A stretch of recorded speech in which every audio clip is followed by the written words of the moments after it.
Hello and welcome back to Friday Music, Random Vinyl number 13, joined by my wonderful wife, Karen. Hi. Round and round we go. I don't know what she's picking, but we're going to find out. Oh, this is a good album. Tom Jones, Fever Zone. This came out as Delilah overseas, but in the United States on Parrot Records was called Fever Zone.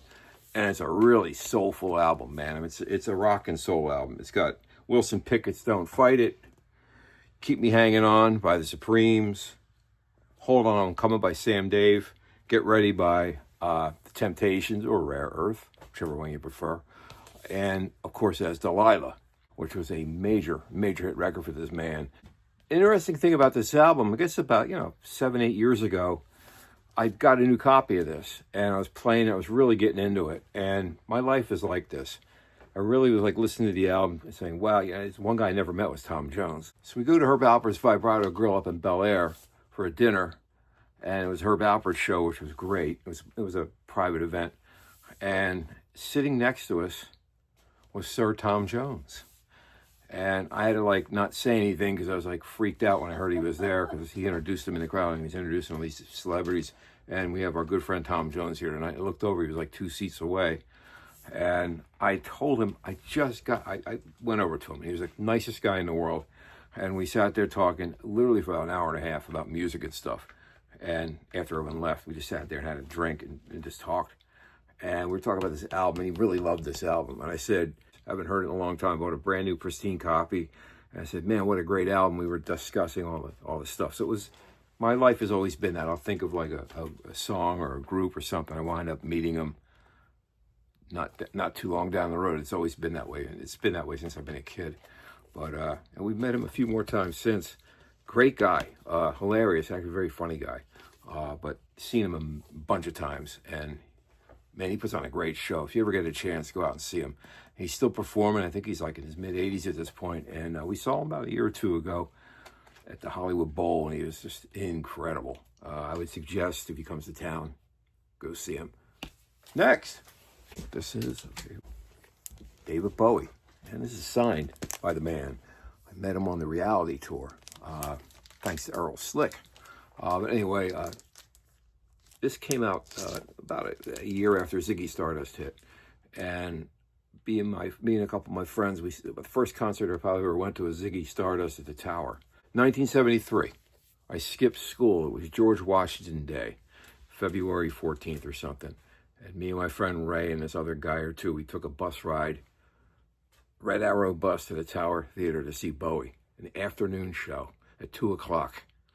And it was Ziggy Stardust. It was incredible. And he did a few songs like Genie from this album. But this came out not too long after Ziggy Stardust, probably maybe a half a year later. He was so hot at that time. He was huge business. But I like this album a lot. I don't have a favorite David Bowie album, because every album's like a different book. So you get, everything's different with this guy. It's always been that way. But if you would say, what are some of your best ranked Bowie favorites? This is in the top 3. Sometimes it's number 1, sometimes it's number 3. Sometimes Ziggy's in there, sometimes Hunky Dory's in there, sometimes Stage might be in there, or Heroes album. It's different. Everything's different with this guy for me. But Driving Saturday's a great song. Panic in Detroit, The Prettiest Star. He's got some great songs on here. I think this is the final album with the Spiders from Mars, and then he broke the band up. Mick Ronson followed up on a few more albums like Pin-Ups and things like that, but he wound up just doing his own thing, which unfortunately, would have been great to hear the Spiders from Mars go out there a little bit more for a few more albums. But he's a chameleon. He just kept changing his directions. Met him for the first time at the Spectrum, and it was the reality tour, and I've never met him. And I was watching the first band from the rafters, and I was there watching the show for about a half an hour. It was Polyphonic Spree. I'm standing up watching it, and there's this other guy standing next to me in army fatigues, and never really said anything. And it was David Bowie the whole time. And he turned around, and I looked at him and said, "Oh, how you doing, Mr. Jones?" And he shook my hand. "How you enjoying the show?" I said, "Yeah, they're great. Aren't they a great opening act?" Yeah. And we talked for a little bit. Then he said, "To see you," and he left.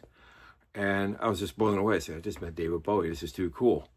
very nonchalantly. It was like a 30-second thing, right? And then I saw him about a day or two later at the Hershey Stadium. Errol Slick shows up, his guitar player. And I used to work with Errol, a couple bands he had been in over the years on different labels I worked at. He was talking music and stuff. And he says, did you bring anything to get autographed? I said, yeah, I actually brought some stuff, man, in case I meet him. Oh, you'll meet him. And as soon as he said that, David walks over and says, can we go over the set list? So I sat there and watched them put a set list together for the Hershey show for the reality tour back in 2002. And unfortunately, we lost David not long after I started putting a lot of his albums out. And we put out the reality tour album, the first time ever on vinyl. I put it out.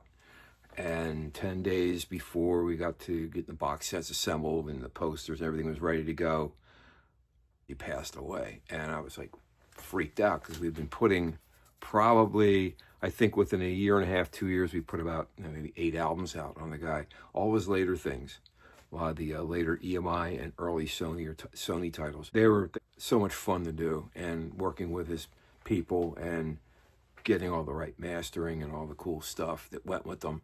But the stories back and forth. And I'll never forget, I was really, like everybody was shell-shocked when that happened.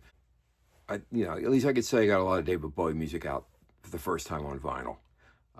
Specifically that album, which had it was basically a DVD.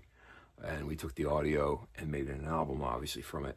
But there's other things like Earthling for the first time and a big trifold cover. And I really like the Outside album I did because we made a 2 LP set. And I just love that album. He had so many great records. Anyway, David Bowie, Aladdin Sane.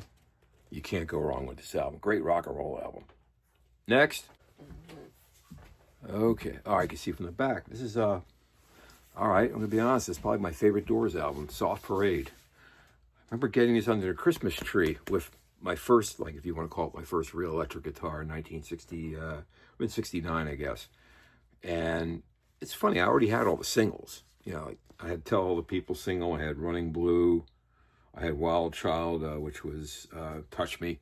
So you had like, you got 3 hit singles are already on the album, but still had to have the album. You have to have the album. It's the Doors. There's a great mural here. Great shot. Who would think we'd lose the guy a year later, I mean, what a drag. But all the songs on this album leading to the end, the track, the Soft Parade, which goes in all this, like him preaching in the beginning and the band is playing along. It's a long jam. It's a great tune.